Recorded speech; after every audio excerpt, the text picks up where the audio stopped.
Սրանք սովորական քարեր չեն։ Աշխարհի տարբեր ծայրերից Հայաստան բերված այս բեկորները արժեքավոր են իրենց հիշողությամբ։ Դարավոր վանքերից ու եկեղեցիներից, հայկական սրբավայրերից բերված յուրաքանչյուր բեկոր իր մեջ պահում է մի պատմություն, իսկ երբ պատմությունները միավորվում են, ծնվում է խոստումը։ Այսօր հավաքվել ենք մի խոստման շուրջ, որը որ տրվեց մեր անցյալին, մեր ներկային եւ մեր ապագային։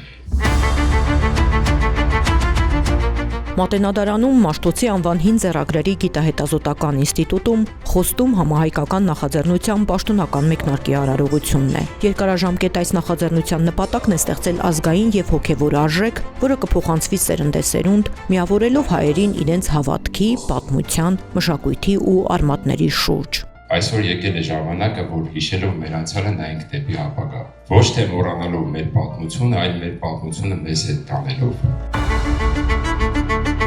Կան գաղափարներ, որոնք ստեղծվում են երկար քննարկումներից հետո։ Այս մեկը ծնվեց մեկ մարդու մտքում։ Մի փոքր դեպքը ինձ ստիպեց, որ այս նախագիծը 4 տարի աշխատելուց հետո իրականացնենք։ 2021-ին Արմեն Ղազարյանն ընտանիքի հետ այցելել էր Հաղպատի վանք, երբ ծնվեց գաղափարը։ 4 տարի այն հեղինակի մտքում էր։ Ոչ թե մոռացվեց, այլ հասունացավ։ 2025-ին սկսվեց իրականացման ճանապարհը։ Նախ միացան ընկերները, հետո մասնագետներ, ապա մարդիկ, որոնք առանց վարանելու որոշեցին դառնալ այս մեծ գաղափարի մի մասնիկը։ Գաղափարի ծնունդից 5 տարի անց այն դարձել է համահայկական նախաձեռնություն, հազարավոր մարդկանց միավորող արժեք։ Խաչերը, որոնք որ ստեղծվել են նրա համար, որ այն մարդիկ, ովքեր կդառնան մեր խաչի կրողները, իրենք մեր պատմությունը իրենց հետ տանելով, նայեն դեպի ապագա եւ կառուցենք բոլորով մեր երկիրը։ Մուշից, Վանից, Սասունից, Անիից, Սիսի եւ Արարատի գագաթներից, նաեւ Միացյալ Նահանգների, Ֆրանսիայի, Սինգապուրի եւ այլ երկրների հայկական եկեղեցիներից Հայաստան բերվեցին քարեր։ Անկամ այնպիսի եկեղեցիներից, որոնք այլևս գոյություն չունեն կամ մնացել են ջրի տակ։ Բոլորը մեր վանքերի մի կտորներ են, որոնք որ լքված ընկած են եղել եւ մենք գնացել ենք իմաստիկ եւ բերենք այնտեղ։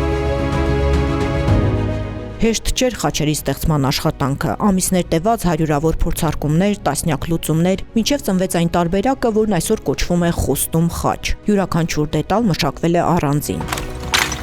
Հետո նախագծի ամենախորհրդանշական փուլն էր, քարերը մանրացվեցին եւ լցվեցին խաչերի մեջ։ Այդպես յուրաքանչյուր խաչ իր մեջ մարմնավորեց ոչ թե մեկ վայր, այլ ամբողջ հայոց աշխարհը։ Մանրացված քարերը խաչերի մեջ լցնելու խորհրդանշական գործը կատարեցին երեխաները։ Նրանց միացան մշակույթի, գիտության, սպորտի եւ հասարակական կյանքի ճանաչված ներկայացուցիչներ։ Չնաշխարհիկ մի միտք, մի գաղափար, որին Աստծո կամոք ես նույնպես մեր դրում ունեցա, շատ այս նախագիծը ինձ հարստացրեց, հուսով եմ, որ ամբողջ հայությանը նույնպես կհարստացնի։ Շատ հուզվեցի այդ արարողությունից, չէի կարող ձեռքերս վերցնել։ Ամենակարևորը, որ մարդկանց մոտ արթնացում է առաջացնում այս միջոցառումը, արթնացնում այն խոստումներին, որոնք որ չեն կատարել, հիմա կատարենք եւ այս նոր խոստմանը։ Մեսեջը իստումվեց ամենի իմաստ եւ խորհուրդը նա է, որ երբեք չմոռանանք, որ մենք առաջի քրիստոնյա ազգ ենք։ Խաչով մենք շատ մեծ նվաճումներ ենք ունեցել եւ արվեստում եւ կրկի դաշտում, հավատքը մեզ միշտ դեպի հաղթանակները ուղղորդել։ Երանի նրան, ով իր պարանոցին կրի այդ խաչը, եւ կարծում եմ, որ այդ յուրաքանչյուր մարդ ում բախտ կվիճակվի կրելու այս խաչը, ինքան դատար կլիցկավորվի տիեզերական հզոր էներգիայով, հզոր էներգիայով, որը արարող է, որը ստեղծող է։ Միավորելու է բոլորիս խաչը, խոստումը, շատ խորը գաղափարը, շատ խորն է եւ շատ կարեւոր է եւ իմ կարծիքով մենք պետքա դա տանենք մեր հետ։ Ստեղծվել է 5137 ոսկեգույն եւ 803 արծաթագույն խաչ։ Արծաթագույնները նախատեսված են բարեգործական հիմնադրամի ծրագրերի, ինչպես նաեւ ազգային հերոսների, հայ ժողովրդի համար մեծ ավանդ ունեցած անձանց եւ նրանց ընտանիքների համար։ Իսկ ոսկեգույն խաչերը կհանվեն վաճառքի, ավելի կարեւոր համազգային ծրագրերի իրականացման համար։ Գումարները, որը որ վաճառքից կգոյանա կազմակերպության, դա ուղղվելու է նախագծի գլխավոր երկրորդ փուլի իրականացման համար, որը որ մասշտաբներով շատ ավելի մեծ է, քան առաջին փուլը։ Գլխավոր նպատակը ամբողջ աշխարհին պատմել, թե որն է առաջի քրիստոնյա երկիրը, պատմել հայ ժողովրդի մասին, Հայաստանի մասին եւ փորձել այնպես անել, որ բոլոր այն մարդիկ, ովքեր որ մինչ այս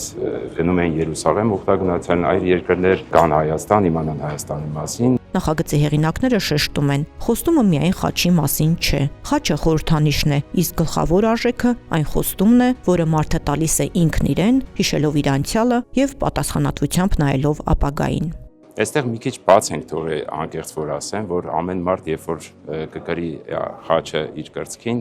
նա կտա մի յուրօրինակ խոստում, թե ինքը ինչ է խոստանում իր սերունդներին, ինչ է խոստանում ինքն իրեն, մեր խոստում խաչը կրելով։ Խաչերի գլխավոր ճանապարհը կսկսվի հուլիսի 5-ին։ Մոտ 1 տարվա ընթացքում դրանք կանցնեն Հայաստանի հազարավոր եկեղեցիներով, վանքերով, մատուռներով ու սրբավայրերով։ Կմասնակցեն պատարակների ու եկեղեցական տոների, կբարձրանան Արագածի գագաթ, կստանան բացառիկ օրհնություն եւ միայն այդ ուխտագնացությունից հետո կհանձնվեն իրենց ապագա տերերին։ Խոստումը ծնվեց այն մարդկանցից,